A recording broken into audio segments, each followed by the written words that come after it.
The greatest people are self-managing. They don't need to be managed. Once they know what to do, they'll go figure out how to do it, and they don't need to be managed at all. What they need is a common vision, and that's what leadership is. What leadership is having a vision, being able to articulate that so the people around you can understand it, and getting a consensus on a common vision. We wanted people that were insanely great at what they did, but we're not necessarily those seasoned professionals, but who had at the tips of their fingers and in their passion the latest understanding of where technology was and what we could do with that technology, and who wanted to bring that to lots of people. So the neatest thing that happens is when you get a core group of 10 great people, it becomes self-policing as to who they let into that group. So I consider the most important job of someone like myself is recruiting. We agonized over hiring. We had interviews. You could go back and look at some of the interviews agendas. They would start at 9 or 10 in the morning and go through dinner.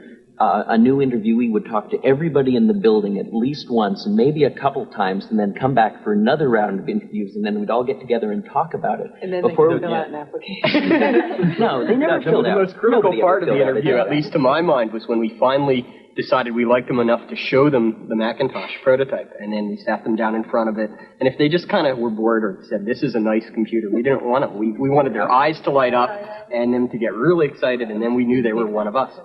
And everybody just wanted to work, not because it was work that had to be done, but it was because something that we really believed in that was just going to really make a difference.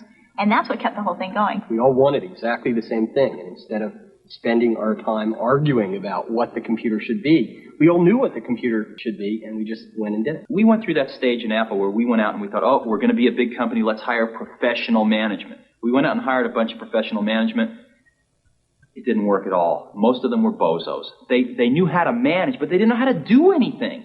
And so if you're a great person, why do you want to work for somebody you can't learn anything from? And you know what's interesting? You know who the best managers are? They're the great individual contributors who never, ever want to be a manager, but decide they have to be a manager because no one else is going to be able to do as good a job as them. After hiring 2 professional managers from outside the company and firing them both, Jobs gambled on Debbie Coleman, a member of the Macintosh team. 32 years old, an English literature major with an MBA from Stanford, Debbie was a financial manager with no experience in manufacturing. I mean, there's no way in the world anybody else would give me this chance to run this kind of operation. And I don't kid myself about that. This is an incredible high risk, both for myself personally and professionally, and for Apple as a company, to put a person like myself in this job. I mean, they're really betting on a lot of things. We're betting that my skills at organizational effectiveness, override all those, lack of technology, lack of experience, lack of, time in manufacturing. So it's a big risk, and I'm just an example, and every single person on the Mac team, almost to your, entry-level person, you could say that about. This is a place where people were afforded just incredibly unique opportunities to prove that they could write the book again. Inscribed inside the casing of every Macintosh, unseen by the consumer, are the signatures of the whole team. This is Apple's way of affirming that their latest innovation is a product of the individuals who created it, not the corporation.